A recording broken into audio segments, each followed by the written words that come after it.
अस्सलामु अलैकुम वरहमतुल्लाहि वबरकातुह।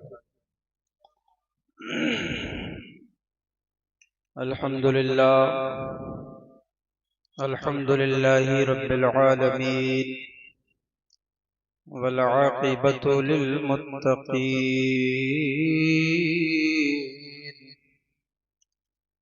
अस्सलातु वस्सलामु अला सय्यिदिल अंबियाइ वल मुरसलीन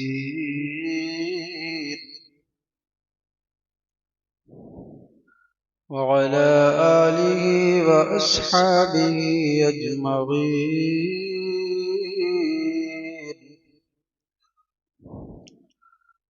अम्मा बअदु फ़अऊज़ु बिल्लाहि मिनश शैतानिर रजीम। बिस्मिल्लाहिर रहमानिर रहीम।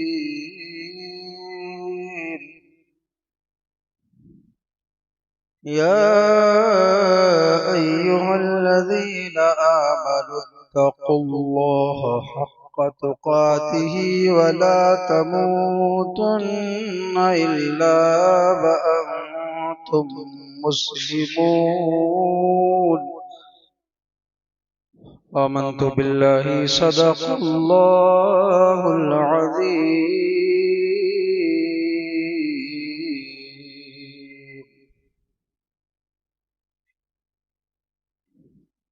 या इलाही रहम फरमा मुस्तफ़ा के वास्ते,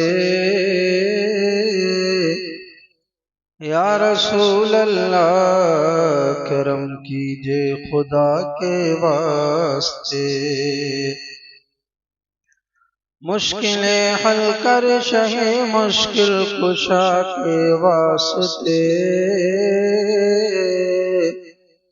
करबलाएं रद शहीदे करबला के वास्ते।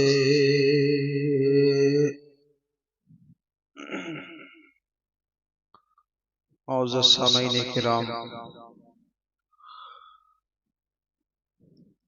चंद अशआर नाते पाक के आपकी समातों के हवाले, लेकिन उससे कबल सबसे पहले हमारे आका व मौला जनाब मोहम्मद मुस्तफ़ा सल्लल्लाहु अलैहि वसल्लम की बारगाह में एक मर्तबा हदिया दरूद पाक पेश किया जाए। अल्लाहुम्मा सल्लि अला सय्यदिना व मौलाना मुहम्मदिन मअदनिल वजूद वल करम आलिहि व बारिक वसल्लम। सलातुम व सलाम अलैका या रसूलल्लाह, या नबी अल्लाह, या हबीब अल्लाह सल्लल्लाहु तआला अलैहि वसल्लम।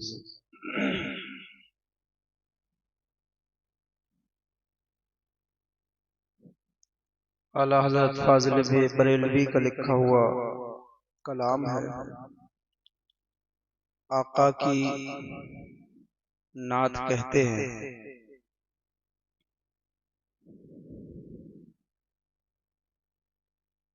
एक मर्तबा और दरूद पाक पढ़ें। अल्लाहुम्मा सल्लि अला सय्यदिना व मौलाना मुहम्मद मअदनिल वजूद वल करम आलिहि व बारिक वसल्लम। सलातुन व सलामुन अलैका या रसूलल्लाह सल्लल्लाहु तआला अलैहि वसल्लम।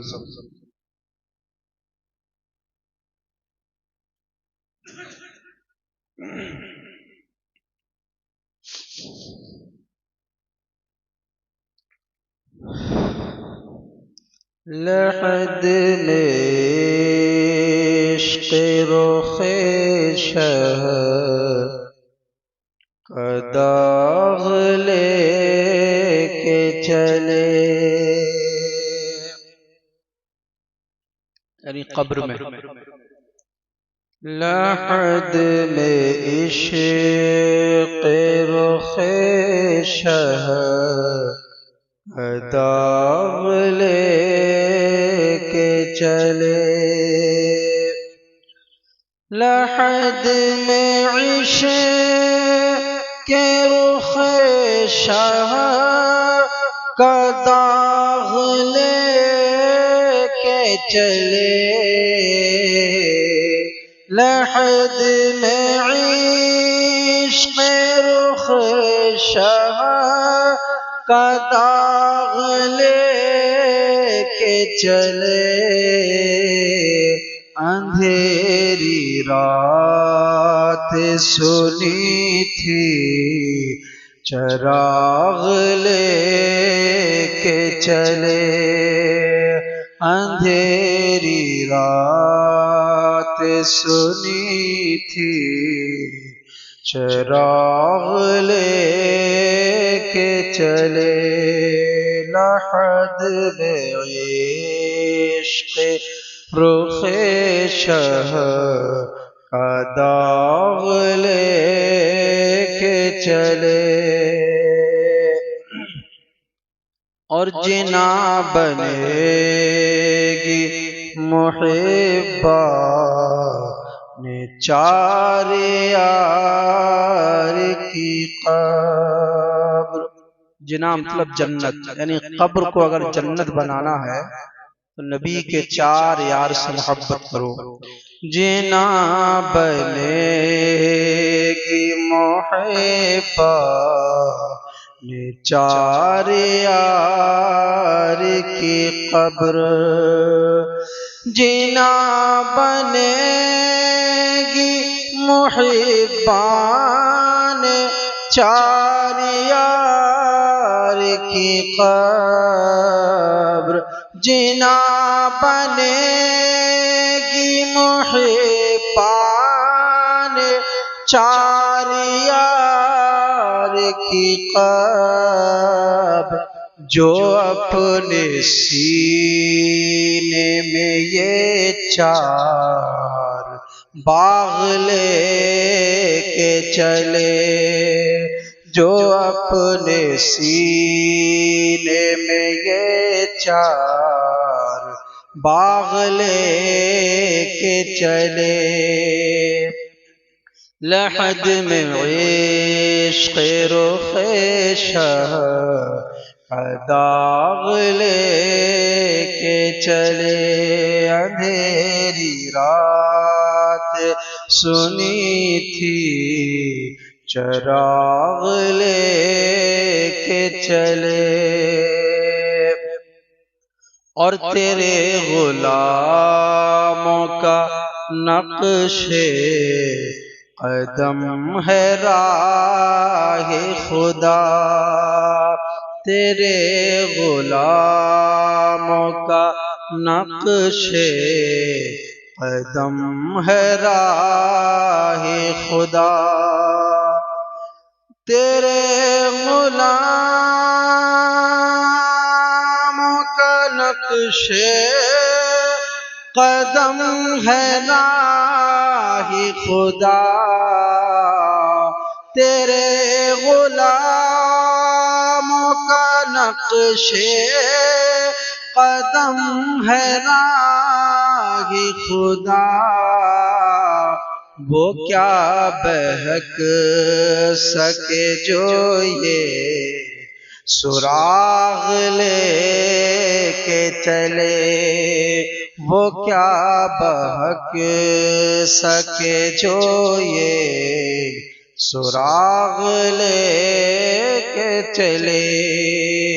लहद में इश्क़ रुख़े शाह का दाग लेके चले, अंधेरी रात सुनी थी चराग लेके चले। दुरूद पाक पढ़े। अल्लाहुम्मा सल्ली अला सय्यदिना मौलाना मुहम्मदिन मअदनिल जूद वल करम व आलिहि व बारिक वसल्लम। सलातुन व सलामुन अलैका या रसूलल्लाह या नबी अल्लाह या हबीब अल्लाह सल्लल्लाहु तआला अलैहि वसल्लम। हज़रात, ये माह शाबानुल मुअज़्ज़म है और ये महीना हमारे और आपके दरमियान आया। इसकी फजीलतों और इसमें जो बरकतें वाली तारीख और रात है उसके ताल्लुक से भी मैंने आप तक वो बातें पहुंचाई। और आज 26 शाबानुल मुअज़्ज़म हो चुकी है और ये महीना हमसे रुखसत होना चाहता है, यानी शाबान का इस साल का ये आखिरी जुमा है। और इसके बाद जो महीना शुरू होने वाला है वो रमजानुल मुबारक का महीना है।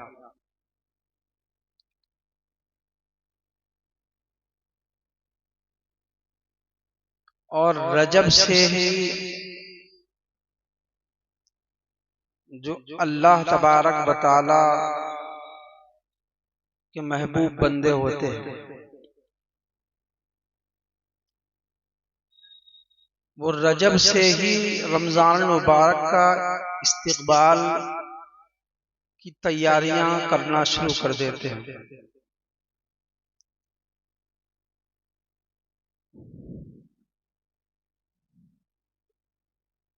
यानी खूब खूब इबादत,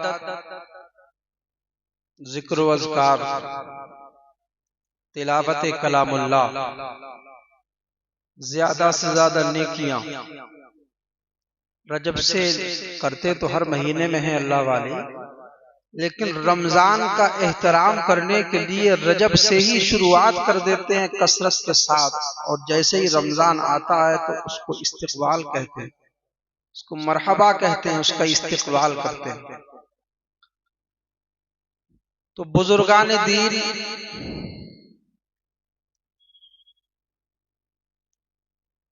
रमजान आने से पहले उसका इस्तकबाल किया करते थे, उसकी तैयारियां किया करते थे इस्तकबाल के लिए।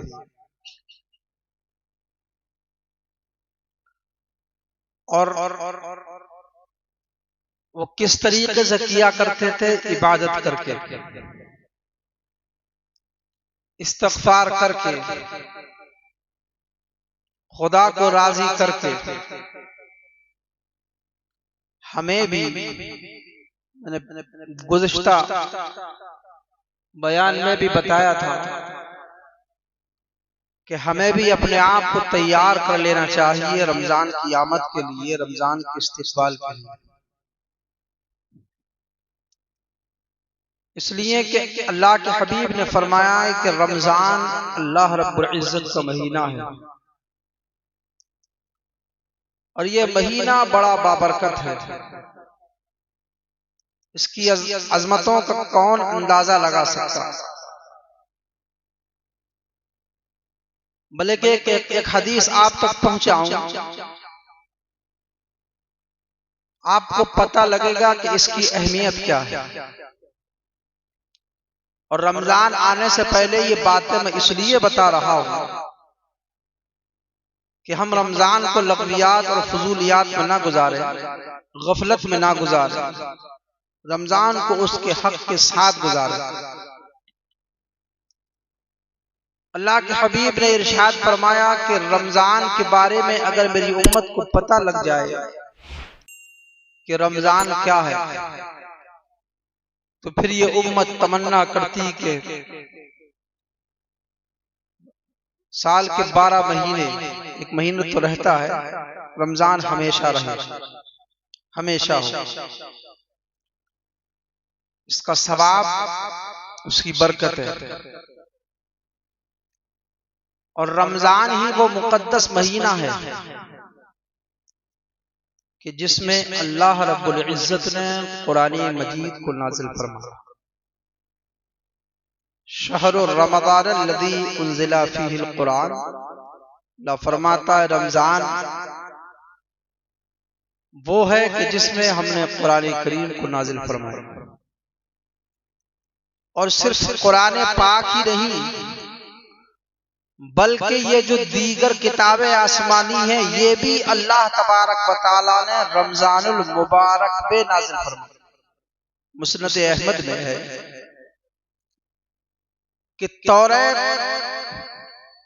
अल्लाह तबारक व तआला ने रमजान में नाज़िल अता फरमाई, ज़बूर अल्लाह ने रमजान में अता फरमाई, इंजील अल्लाह ने रमजान में अता फरमाई, और हजरत इब्राहीम अलैहिस्सलाम पर कुछ सहीफे जो नाजिल हुए हैं वो भी अल्लाह तबारक व तआला ने रमजान में अता फरमाए।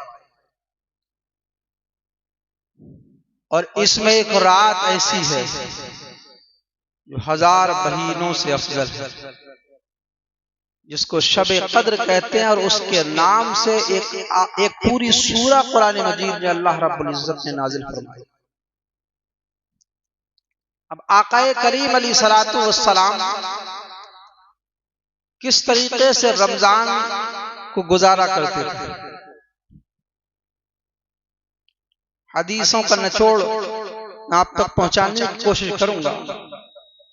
नबी पाक सल्लल्लाहु अलैहि वसल्लम ने जब रमजान गुजारा है तो हदीसें बोलती हैं कि हुजूर अपने बिस्तर पर बहुत कम वक्त रात को कयाम फरमाते थे, बल्कि ज्यादा से ज्यादा खुदा के लिए कयाम किया करते थे, खुदा की बंदगी किया करते थे, सजदे में वक्त गुजारा करते थे, खुदा के जिक्र और अस्कार में वक्त गुजारा करते थे।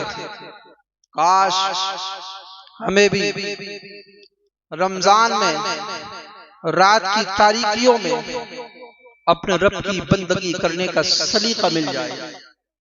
काश हमें भी ये तौफीक हो जाए कि हम जब वक्त गुजारें रमजान में रातों में तो सोशल मीडिया पर नहीं गुजारे, यूट्यूब और गूगल पर नहीं गुजारे, फेसबुक और इंस्टाग्राम पर नहीं गुजारे, ट्विटर पर वक्त नहीं गुजारे, फजूलियात और लग़वियात में वक्त नहीं गुजारे, होटलों पर बैठ कर के वक्त नहीं गुजारे, चौराहों पर खड़े होकर के लग़वियात, फजूलियात, फहश बातों में वक्त ना गुजारे, बल्कि हमारी जो रातें गुजरे रमजान में तो खुदा के लिए सजदा करते हुए गुजरे, खुदा के लिए रुकू करते हुए गुजरे, खुदा के लिए क़याम करते हुए गुजरे, खुदा के लिए कलाम मजीद की तिलावत करते हुए गुजरे, दीन सीखते हुए गुजरे और दीन सिखाते हुए गुजरे।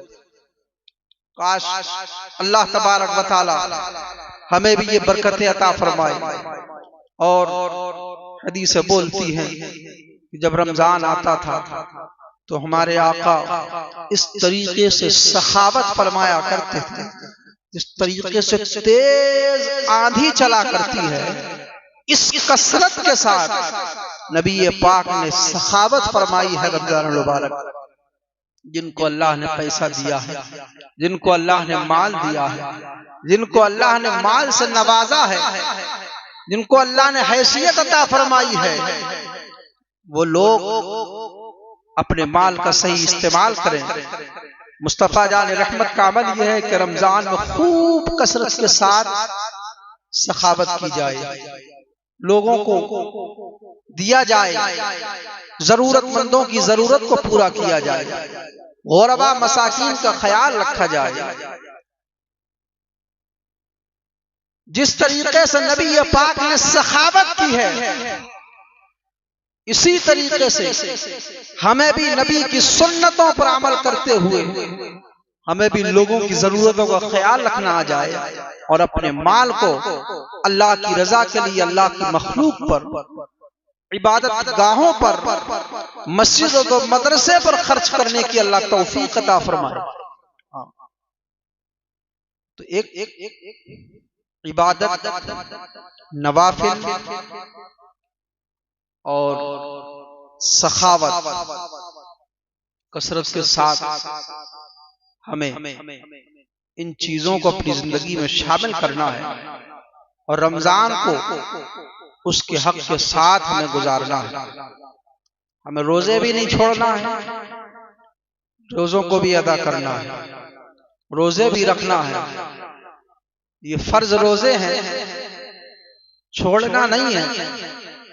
बल्कि इनको रखना है। हाँ, शरई मजबूरी से अगर कोई रोजा छूट जाए या टूट जाए तो रमजान के बाद जितने रोजे छूटे हैं उनकी कज़ा करें, वरना एक रोजा जानबूझकर अगर छोड़ दिया या बगैर उज़्र शरई तोड़ दिया या छोड़ दिया, समझ लो 60 रोजे बगैर नागा अगर वो रखेगा तब कहीं जाके एक रोजे का बदला पूरा होगा। या दूसरी सूरत 60 मिस्कीनों को पेट भर 2 वक्त खाना खिलाएगा तब कहीं जाके एक रोजे का कज़ा कफ़ारा अदा होगा। या फिर एक गुलाम को खरीद कर आजाद कर देगा तब उसके रोजे का कफ़ारा अदा होगा। ये 3 सूरतें हैं, 3 सूरतों के अलावा चौथी कोई सूरत नहीं है। लिहाजा खुदारा अल्लाह ने सेहत दी है, अल्लाह ने जिंदगी दी है, अल्लाह ने आसाइश दी है, तो हम रोजा ना छोड़ें। शरई मजबूरी है, सफर में है, डॉक्टरों ने कह दिया रोजा रखना है, बीमारी बढ़ जाएगी रोजा अगर रखेंगे आप तो एक जहां शरई मजबूरी पाई जाती हो वहां रोजा छोड़ने की इजाजत है, लेकिन फिर रमजान के बाद में उसकी कज़ा रखना वाजिब है, उसको कज़ा करना है जितने रोजे। अब तक जिंदगी में शरई मजबूरी के तहत जिसके जितने रोजे छूटे हैं वो हिसाब लगा करके उन रोजों की कज़ा करे, उन रोजों को अदा करे रमजान के अलावा, क्योंकि रमजान में तो फर्ज रोजे रखने हैं, तो जो फर्ज रोजे की कज़ा वगैरह रमजान में ही अदा होती है। और ऐसे नौजवान या ऐसे लोग जो रमजान में उनका मुंह नहीं रुकता, बल्कि ऐसे ऐसे जुमले जो गुमराह कर दिया करते हैं इंसान को कि रमजान वो रखे जिसके घर में खाने के लिए नहीं है, जो भूखा रहता हो। खुदारा ऐसे जुमले ना कहा करो वरना ईमान से हाथ धो बैठोगे। ये खुदा ने फर्ज किए हैं और तुम शरीयत का मजाक उड़ाते हो, तुम एक फर्ज को हल्का जानते हो, उसके साथ मजाक करते हो, जबकि कुरान मजीद की आयत कह रही है ऐ ईमान वालो या अय्युहल्लज़ीना आमनू कुतिबा अलैकुमुस्सियाम, तुम पर रोजे फर्ज कर दिए गए और तुम कहते हो कि रोजा वो रखे जिसके घर में खाने के लिए नहीं है, जो फाके करता हो। खुदारा अपने हाल पर रहम करो, कैसे जुमले बोल रहे हो, तुम्हारा अंदाज़े तकल्लुम क्या है, तुम किससे झगड़ा मोल ले रहे हो, तुम किसके गजब को दावत दे रहे हो। परवरदिगार के गजब को दावत ना दो, उसकी पकड़ बड़ी सख्त है। ऐसे जुमले से परहेज करो। और आज मुसलमान होने के बावजूद रमजान में खाते हैं, बाजारों में खा रहे हैं, लोगों के सामने खा रहे हैं, बीड़ी सिगरेट पी रहे हैं, गुटखा खा खा करके लोगों के सामने थूक रहे हैं और अपनी शान समझ रहे हैं कि देखो मैं रोजा नहीं रखा हूँ। ये तेरी रगों के अंदर जो खून दौड़ रहा है जवानी का, ये चंद रोजा जिंदगी है, चंद रोजा जवानी है। बुढ़ापा आए ना आए इसकी कोई गारंटी नहीं है। बहुत सारे नौजवानों के जनाजे लोगों ने अपने हाथों से उठाए और मनो मिट्टी तले ले जाकर के उनको दबा दिया। तो इतराओ नहीं और गुरूर मत करो इस जवानी पर। इस जवानी और जिंदगी का मालिक अल्लाह रब्बुल इज्जत है। जब अल्लाह ने जिंदगी अता फरमाई है, अल्लाह ने जवानी अता फरमाई है, अल्लाह ताला ने दौलत अता फरमाई है, अल्लाह ने आसाइश अता फरमाई है, तुम्हारा बलीन फरीज़ा ये बनता है कि अपनी जबीन को खुदा की बारगाह में झुका दो, अपने सर को खुदा के लिए सजदे में रख दो, अपने आप को क़याम के लिए पेश कर दो और पंजगाना नमाज अदा करने के साथ साथ अल्लाह ने जो रोजे फर्ज किए हैं वो रोजे उनके वक्तों में अदा करें, वरना खुदा की पकड़ बड़ी सख्त है।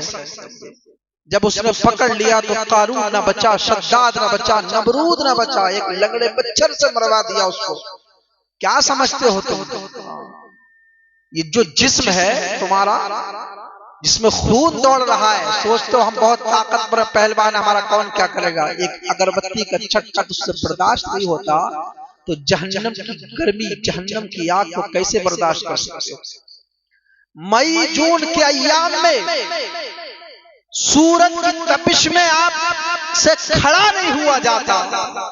वो कब्र जिसके बारे में कहा जाता है दाएं मिट्टी, बाएं मिट्टी, आगे मिट्टी, पीछे मिट्टी, तारीकी ही तारीकी है। वहां पर अगर ऐसे अमाल करके जाओगे तो कैसे उजाला होगा। आज तुम्हें सूरज के सामने तो छोड़ो, तुम अपने मकान में रहते हो बगैर एसी और बगैर पंखे और कूलर के, तुम्हें गर्मियों में जिंदगी रही तुमसे गुजारी जाती, रुका नहीं जाता, बेचैन बेकरार हो जाया करते हो। लेकिन कब्र की तरफ ध्यान करो। वो कब्र जहां ना कोई उजाला है, जहां ना कोई एसी है, जहां ना कोई पंखा है, ना कूलर है। रोजे छोड़ने के बाद खुदा को नाराज किया, नमाजें छोड़ने के बाद खुदा को नाराज किया, रमजान की बेहुरमती करने के बाद खुदा को नाराज किया। कब्र में तुम्हारा क्या बनेगा। आला हजरत फरमाते हैं अंधेरा घर, अकेली जान, दम घुटता दिल उकताता, खुदा को याद कर प्यारे वो साअत आने वाली है। खुदारा वक्त नहीं है कि मैं इस बात को और आगे बढ़ाऊं, इसलिए कि नमाज का वक्त हो चुका है। मैं ये कहना चाहता हूं कि रमजान मुबारक आने वाला है और उसकी तैयारी करें। आज हमारी तैयारियों का जरा जायजा लीजिए, तैयारी मुसलमान कैसे करता है और बुजुर्गान दीन ने कैसी तैयारी की है, हमारे आका ने कैसी तैयारी की है, हमारे नबी अकरम ने ऐसी तैयारी फरमाई है कि आप शाबान में इतना रोजा रखते थे कि शुरू शाबान मुअज्जम से जब रोजा रखना शुरू करते थे तो रमजान से मिला दिया करते थे। ये नबी की तालीम हमें, नबी की सीरत हमें क्या तालीम दे रही है, ये नबी की जिंदगी हमें क्या तालीम दे रही है, ये नबी की सीरत हमें क्या पैगाम दे रही है कि शाबान मुअज्जम से ही तुम रमजान के इस्तिक़बाल में लग जाओ, रमजान की तैयारियों में लग जाओ। और रमजान की तैयारी ये है कि खूब खूब खुदा की इबादत और बंदगी करो। लेकिन आज हमारा आलम क्या है। रमजान जैसे ही आया राशन भर दिया गया, मेवाजात भर दिए गए, फ्रिज भर दिए गए, एक महीने के लिए बढ़ चढ़ करके। मैं इसको नाजायज नहीं कहता, रमजान में जो जितना खाएगा उस पर पुरशिश भी नहीं है और जो खिलाएगा लुटाएगा। लेकिन तैयारियों का आलम देखिए, फिक्र देखिए मुसलमान। खुदा के जिक्र फिक्र की तैयारी नहीं है, इबादत की तैयारी नहीं है। तैयारी है तो खाने की तैयारी है, तैयारी है तो नेमतें इकट्ठा करने की तैयारी है। फ्रिज भरे पड़े हैं, घर में राशन खूब जमा कर लिया और ये भी कमी है वो भी कमी है, बीबी अलग ऑर्डर दे रही है, मियाँ खुद कह रहा है कि चेक करो घर में किसी चीज की शॉर्ट तो नहीं है, कोई शॉर्ट नहीं पड़ना चाहिए। ये तैयारी है मुसलमानों की। होटलों पर बोर्ड लगा दिए गए, यहाँ पर ये आइटम मिला करते हैं, ये इतने का है, ये इतने का, ये इतने का। मुसलमानों ये रविश कहाँ से आ गई। हमारे बुजुर्गान दीन की जिंदगी हम क्यों नहीं पढ़ते, हम नबी करीम अलैहिस्सलातु वस्सलाम की सीरत को क्यों नहीं देखे। हमारे बुजुर्गान दीन ने रमजान कैसे गुजारा है, हमारे आका ने रमजान कैसे गुजारा है। अल्लाहु अकबर। खुदारा पढ़िए दीन को, अपने बच्चों को दीन पढ़ाइए, नबी पाक की सीरत पढ़िए, नबी पाक की सीरत पर अमल कीजिए, खुद भी अमल कीजिए, अपने बच्चों को भी अमल कराइए। सारा ध्यान खाने पर मत लगाइए, सारा ध्यान पहनने पर मत लगाइए, बल्कि रमजान के ताल्लुक से आका ने इरशाद फरमाया वो शख्स तबाह बर्बाद हो गया जिसने रमजान को पाया और अपनी मग़फ़िरत न करवा पाया। रमजान मग़फ़िरत करवाने का महीना है, रमजान रहमत लूटने का महीना है, रमजान खुदा की नवाज़िशात पाने का महीना है। इसमें जितना चाहे इबादत करे कम ही कम है, जितना खुदा को राजी करने कम ही कम है। असल रमजान किस लिए है कि खुदा का कुर्ब हासिल करने के लिए है, तक़वा परहेज़गारी इख्तियार करने के लिए है, अपने रब को राजी करने के लिए है। यही मकसद है रमजान का। और जब इस तरीके से आप रमजान गुजारेंगे तो इंशाअल्लाह अल्लाह इसके तवस्सुल से जो ईद अता फरमाता है वो ईद भी अपने इन बंदों के लिए अता फरमाता है जो रमजान को रमजान के हक के साथ अदा करते हैं। वरना आका ने फरमाया वो हमारी ईदगाह के करीब ना जाए जिसने रमजान मुबारक के रोजे नहीं रखे हैं। गौर करें, लेकिन सबसे पहले उन्हीं लोगों को ज्यादा खुशी होती है ईद की जो रोजा नहीं रखते हैं, बेहुरमती के साथ रमजान गुजारते हैं। खुदारा मुस्तफा की हदीस है कि वो ईदगाह के करीब ना जाए हमारी जिसने रमजान के रोजे नहीं रखे हैं। आपको रोजा भी नहीं छोड़ना है, रमजान का एहतराम भी करना है, उसके हक के साथ रमजान को गुजारना है। और रात की तारीकियों में आपको अगर जागना है तो कसरत के साथ खुदा की बंदगी करना है। सोशल मीडिया पर, मोबाइल पर वक्त नहीं गुजारना है। आज की तकरीर का लब्बो-लुबाब और पैगाम यही था कि रमजान आने वाला है, उसके लिए हम अपने आप को तैयार रखें, उसके इस्तकबाल के लिए तैयार रहें। आज 26 शाबान मुअज़्ज़म है, तो अगर 29 शाबान में रमजान मुबारक का चांद नजर आता है तो पीर का दिन पड़ेगा ना, पीर का दिन पड़ेगा ना, पीर का दिन पड़ेगा पहली तरावी का। अगर 29 का चांद नजर आता है, और अगर 29 का चांद नजर नहीं आता तो फिर जो है मंगल की तो तरावी हर हाल में होना। हुजूर ने फरमाया कि चांद देख करके रोजा रखो, चांद देख करके ईद करो। 29 का चांद नजर आ जाए तो तरावी पढ़ो, रोजा रखो। लेकिन 29 का चांद अगर नजर नहीं आता तो 30 की गिनती पूरी करके सहरी करें और रोजा रखें। और अपने यहाँ मस्जिद गौसिया में जो है कुरान मजीद जो तरावी में मुकम्मल किया जाता है वो 21वीं तरावी को पूरा होता है, यानी 20वां रोजा और 21वीं तरावी। ये बात भी मैं आपको बता दूं कि लोग सवाल करते हैं कि किस मस्जिद में कितने दिन की तरावी हो रही है। देखिए, तरावी जब रमजान मुबारक का चांद नजर आ जाता है ना, उस वक्त से लेकर के जब तक ईद उल फितर का चांद नजर नहीं आए तरावी पढ़ना पड़ेगी। तरावी साकत नहीं होती है आपके ऊपर से। लेकिन आज लोग क्या है, 3 दिन का कुरान मजीद कहाँ हो रहा है तलाश करते हैं, 6 दिन का कुरान कहाँ हो रहा है तलाश करते हैं, 10 दिन का कुरान कहाँ हो रहा है तलाश करते हैं। क्या एक मर्तबा रमजान में कुरान मजीद में तरावी में आपने कुरान मजीद समाप्त कर लिया तो तरावी साकित हो गए? नहीं, साकित नहीं होगी। वो बात अलग है कि कुरान मजीद आपने सुन लिया, लेकिन तरावी आपको पढ़ना पड़ेगी। और कब तक पढ़ना पड़ेगी? जब तक ईद उल फितर का चांद नजर ना आ जाए। और तरावी 8 नहीं पढ़ना है आपको। हम हनफी हैं, हनफी फिक़ह हनफी के मानने वाले हैं। हमें तरावी कितना पढ़ना है? 20 रकात पढ़ना है।